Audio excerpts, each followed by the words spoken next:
What's going on, everybody? Riley M Welch here for the Riley M Welch Presents. Before I get to my guest, I want to make sure you like and subscribe to the youtube.com/Riley M Welch YouTube channel.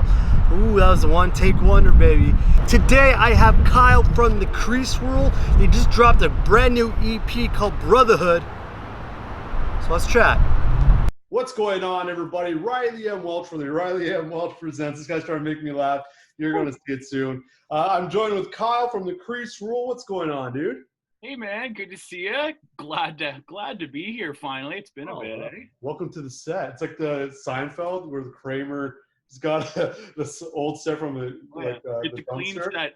It's a real clean set, Jerry. Yeah, and then I'm like talking to no one. I'm talking to the wall. Come on down. That's like my all-time favorite scene from Seinfeld. I relate, dude. I relate to that so well. I catch myself going like this. And my girlfriend will be like, what are you doing? I'm like, hey, have you heard? So welcome. So the Crease Rule just dropped an EP called The Brotherhood. And so tell us about it. So the Brotherhood EP is a follow-up to our Three-Way Stop EP, which came out in January. Mm-hmm. We're a brand new band, brand new bunch of guys working together. And I think what it is just an escalated, heavier, more polished, more maybe a little bit sadder version of our first EP. And I think the Brotherhood EP is an accumulation of a bunch of great stories from songwriters and guys in the industry in Toronto over the years. That kind of like, winters are tough. They can be tough in the city. And a lot of time was spent, at the bar having pints or playing shinny on the outdoor rink. And the themes kind of just carried through. There was a lot of stories that spiraled off. But the Brotherhood EP has a lot to do with growing up in downtown Toronto in your 20s. Okay, so good that you said that, because on I believe it was the song Brotherhood, there's lyric, leave your empties here, Christy. I'm like, Christy, that is so Toronto. And keep your stick down on the ice, which rounds up to all Canadians. We used to decide like so we'd have a quick pregame at the house, and there'd be like 6 or 7 of us, and like, well, we should probably pop over to Christie before it gets busy. And like, well, should we bring like this backpack full of beers? And they're like, I don't know, maybe just leave all these empties we just crushed, leave them on the stoop, we'll grab them later, and then just bring 2 roadies, and then like, try not to get too buckled on the ice while we're playing shinny, because you can, the ice gets real torn up and you can fall and smash your face if you're not wearing a helmet or bucket or anything. Yeah. Oh man, yeah, that's as soon as I read that, I'm like, my favorite song.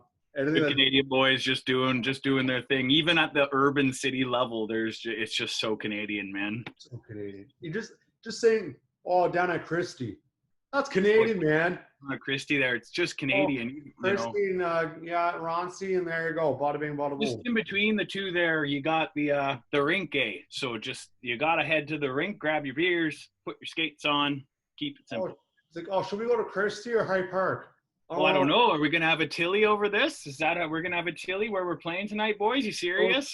Those Hyde Park boys, they're too rich for us. Oh, you get the guys with their brand new skates and their gloves, and they can't even friggin' dangle, but there's no point. They just take up space. There's no holes in the mitts.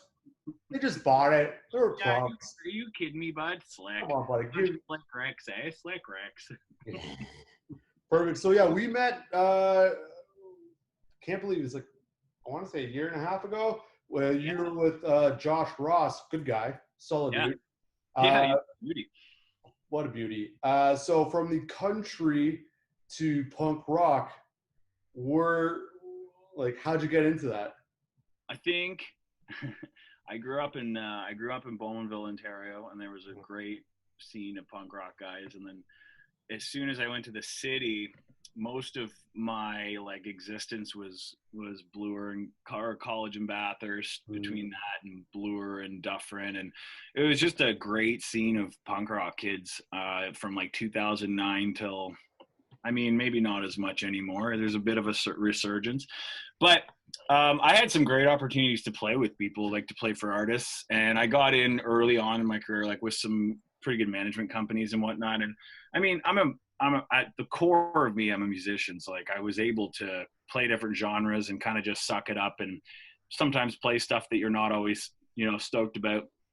And I think it took from like age between 17 and 20. I had a bunch of bands in high school that I thought, these are cool. These are cool bands. There's like, I played in hardcore bands and punk bands, but none of them we ever took too seriously. And I'm like, if I ever do it again, I'm going to do it properly, but I'm just not ready to do it. I wasn't ready to write punk rock and share kind of like all that darkness and sadness and anger inside of me that punk rock can kind of bring. And so I waited literally a decade, played for a bunch of different people, started a business, did the wedding band thing, the corporate thing, and that's all still good and gravy. It's all still happening. But then I finally, like, you turn 30 and you just realize, man, I have some stuff to say. And instead of just being a dick to people, why don't we just have it come out in the songs and choose a better avenue. So that's kind of how it came out. The Crease Rule is just a culmination of some honest,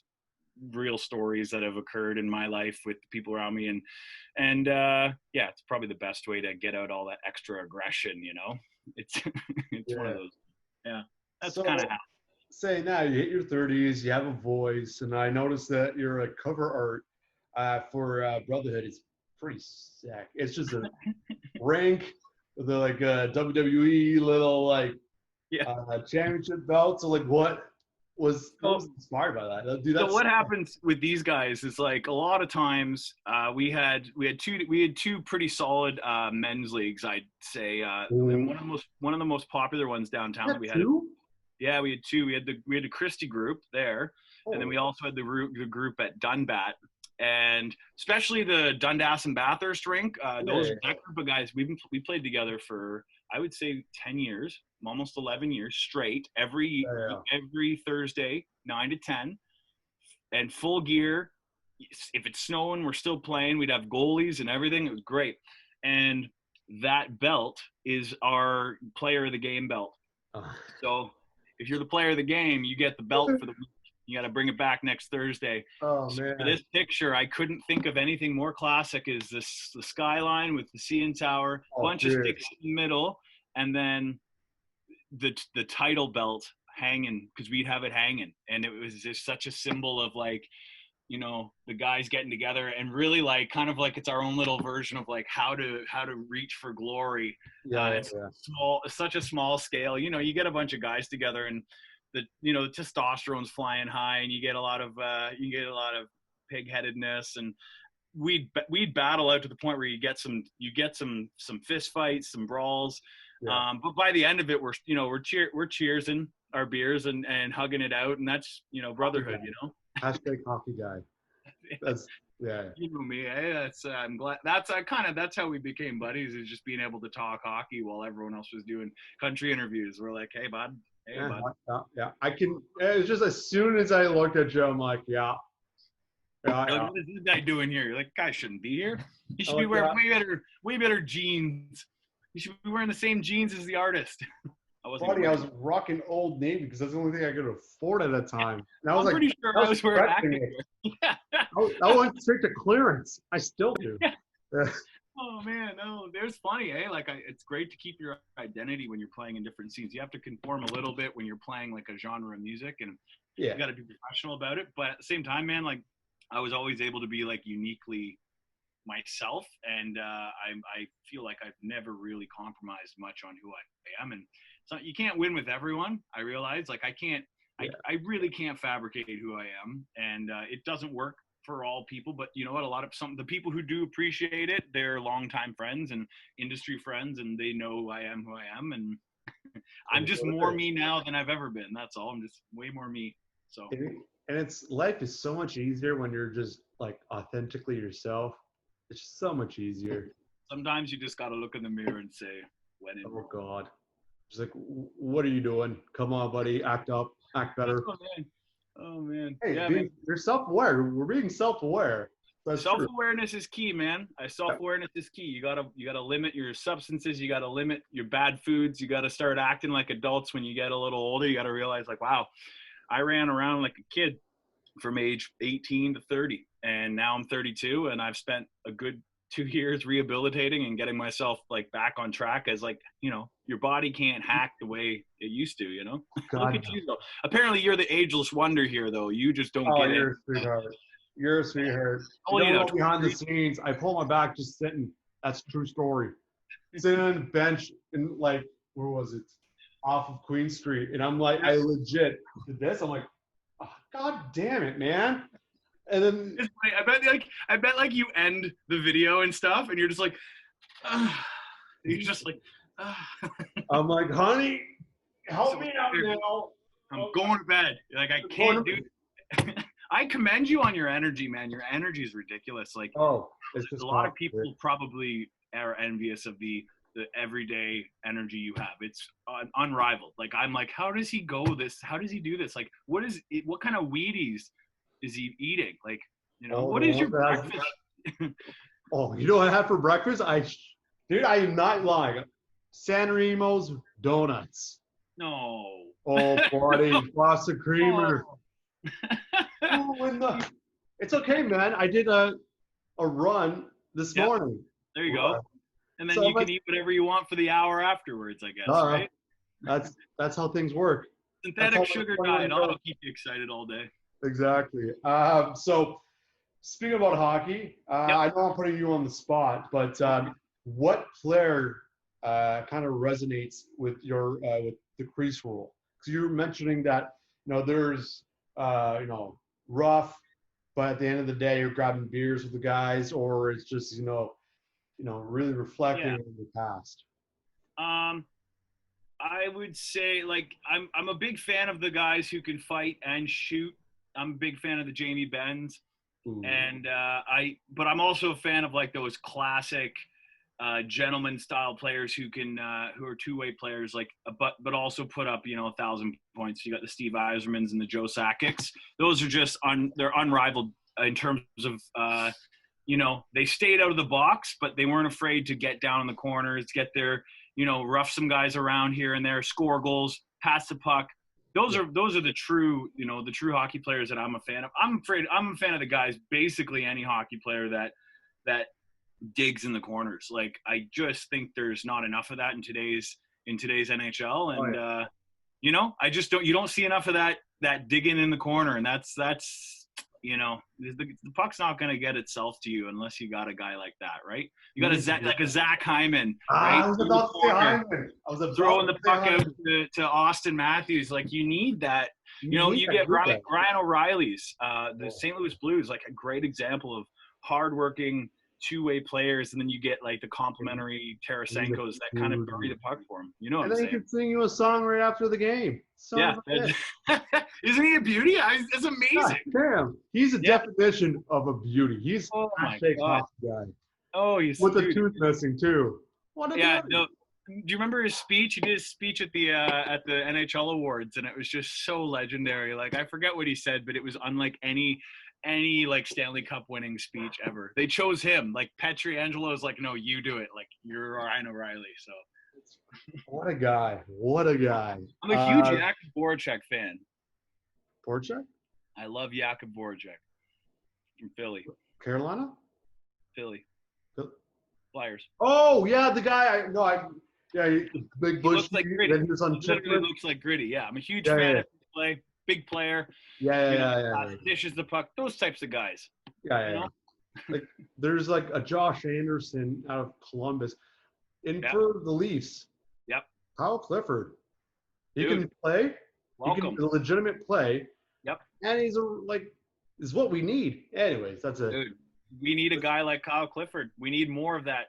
We don't need guys that look huge but won't throw their weight around. I'm beef with guys like Martin Marincin. No offense, Martin Marincin, if you ever see this, but like, you're the biggest guy on the ice and you don't throw your weight around. We need more of that. So he just needs to go down, burrito boys, get a couple burritos in them, just thicken up. You just need to take a little ephedrine before the game and just see red. Buddy, when you go to a restaurant, ask for an extra chicken, bud. Get some meat on you.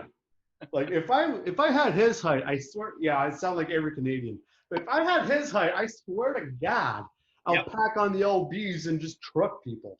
Buddy, that's what I would do. You know, this is one of those things. This could totally this could take down your name as just a great Canadian boy to you're just a greasy Canadian boy. Like, if we go any harder into this hockey talk, we're gonna expose some sides of us that people are like, these guys are bozos. Like, Dom, get rid of these guys. So we gotta okay. The last thing I'll say about the hockey talk, I do look like Brad Sean, all right? So that's it. I've been saying it since day one. All right, we'll call it there. That's the first thing I said. I'm like, you're Brad Marchand. Are you kidding me? I think that's when I'm like, yeah, I'll get along with this guy. He knows. And you know what? I bet not a lot of people might make that connection, but I mean, it's pretty obvious once you point it out. So no offense.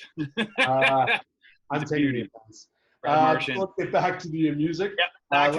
Yeah, last few rounding up. What was your favorite song to write? Maybe it was off of the Brotherhood EP, or just in general. What was the good experience that you had writing a song? I think one of my best experiences, I wrote a song called The Village, and actually I think it was the first one I wrote when I started saying, like, you know what, screw this, I'm gonna write some punk rock. And I just thought about, being 16 and finally becoming of age and going to the local pub with all my buddies. And it came out like water. It went down like water. So it was done in 5-10 minutes. Some songs take a little longer. And I think that those songs are the best when you get some few different chord progressions that work together well. You're not playing the same 4 chords the whole time, and then you can really lean into the lyrics, and it flows nicely. I Drink Alone But With My Friends was another one, and the reason that one's so special is because it was a song that was born in about an hour, and it came at like such a pivotal time in my life emotionally, where I was really just not. I was so buried. I was in such a bad place as a human, and I didn't think actually I'd make it through the year. It was one of those years, and that song just flew off the tongue, and then next thing you know, you're like, oh my god, like I'm so thrilled that this came out. It just came out like an opening scene in a movie, middle part, and then the ending part. And those are the best songs, I think, when they flow like that. If you have to grind away at a song to make it a song, and you're grinding away and it takes longer than a week, I don't believe that song should come into fruition. I just don't believe it. I think that you're pushing. You cannot force good songs. You can't. So we finished with the music. We started with the music question, finished with the music question. And I think that's the perfect way to end this interview. Last things last, where can people find you? So we're on a slew of online stores. If you like to buy your music and have it on your computer, you can go to Bandcamp, just search the Crease Rule. Both EPs are there. We are on Spotify and Apple Music. You can find it on Spotify's Pop Punk's Not Dead playlist, which is one of the best playlists on Spotify for pop punk right now. And Tidal, even if you use Tidal or Deezer, you like that higher bit rate of streaming, it's all there too. We have all of our music videos are on is through the link tree on our Instagram, which is @thecreaserule.to, and then our Facebook, The Crease Rule, Twitter, The Crease Rule, and the link is literally everywhere, and you can kind of just locate it all through that. But yes, it is everywhere. It's even on iTunes, RIP iTunes. So yeah, I know. Awesome. Well, man, thanks for coming on, dude. It was a good chat. Thank you, dude. Everything will be down below. All his social media and all mine will be down below as well. Thanks, man. Appreciate you, man. Thank you. Thank you very much, Kyle, for coming on the Riley M Welch Presents. It was a great interview about Canada, Canadian music, insane. Make sure you check out all the social media for the Crease Rule. They're on, like Kyle just said, they're on all streaming platforms. And meanwhile, while you're doing that, make sure you check out youtube.com/Riley M Welch, as well as Grapesy Welch on Instagram. Take care.